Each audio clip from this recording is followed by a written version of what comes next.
ನಿನ್ನೆ ನನ್ನ ಮಗಳಿಗೆ 3.5 months ಗವರ್ಮೆಂಟ್ ವ್ಯಾಕ್ಸಿನೇಷನ್ ಇತ್ತು. ಸೊ ವ್ಯಾಕ್ಸಿನೇಷನ್ ಗಿಂತ ಮುಂಚೆ ಮತ್ತೆ ವ್ಯಾಕ್ಸಿನೇಷನ್ ಆದ್ಮೇಲೆ ಏನೇನ್ ಮಾಡ್ತೀನಿ ಅನ್ನೋದನ್ನ ಹೇಳ್ತಾ ಇದ್ದೀನಿ.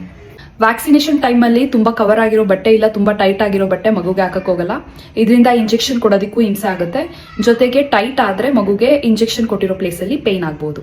ಈ ಸರಿ ಮಗುಗೆ 3 ಇಂಜೆಕ್ಷನ್ ಇತ್ತು. ಯೂಶಲಿ ವ್ಯಾಕ್ಸಿನೇಷನ್ ಆದ್ಮೇಲೆ ಮಗುಗೆ ಸ್ವೆಲ್ಲಿಂಗ್ ಇಲ್ಲ ಪೇನ್ ಇದ್ದೇ ಇರುತ್ತೆ. ಸೊ ನಾವೇನ್ ಮಾಡ್ತೀವಿ ಅಂತ ಹೇಳಿದ್ರೆ ನಾರ್ಮಲ್ ಕೋಲ್ಡ್ ವಾಟರ್ ಅಲ್ಲಿ ಬಟ್ಟೆನ ಹಿಂಡ್ಕೊಂಡು ಇಂಜೆಕ್ಷನ್ ಆಗಿರೋ ಪ್ಲೇಸ್ ಅಲ್ಲಿ ಒರೆಸ್ತೀವಿ. ಪ್ರೆಸ್ ಮಾಡಕ್ ಹೋಗ್ಬಾರ್ದು, ಬಿಕಾಸ್ ಪೇನ್ ಆಗುತ್ತೆ. ಮಗು ಜಾಸ್ತಿ ಪೇನ್ ಇಂದ ನರಳ್ತಾ ಇದ್ರೆ ಇಲ್ಲ ಫೀವರ್ ಇದ್ರೆ ಡಾಕ್ಟರ್ ಹತ್ರ ಡೋಸೇಜ್ ತಿಳ್ಕೊಂಡು ಪ್ಯಾರಾಸಿಟಮಾಲ್ ಹಾಕ್ತೀನಿ. ವ್ಯಾಕ್ಸಿನೇಷನ್ ಆದ್ಮೇಲೆ ಆದಷ್ಟು ನಾನು ಮಗು ಜೊತೆನೆ ಇರ್ತೀನಿ. ಇದರಿಂದ ಮಗುಗೆ ಫೀವರ್ ಇದೆಯಾ, ಪೇನ್ ಇದೆಯಾ, ಇಲ್ಲ ಸ್ವೆಲ್ಲಿಂಗ್ ಇದೆಯಾ, ಇಲ್ಲ ಬೇರೆ ಏನಾದ್ರೂ ಪ್ರಾಬ್ಲಮ್ ಆಗ್ತಿದ್ಯಾ ಅಂತ ನೋಟಿಸ್ ಮಾಡ್ಬೋದು. ಅಂಡ್ ನಾವು ಅವ್ರ ಜೊತೆಗಿದ್ರೆ ಅವ್ರಿಗೆ ಎಷ್ಟೋ ನೆಮ್ಮದಿ ಇರುತ್ತೆ.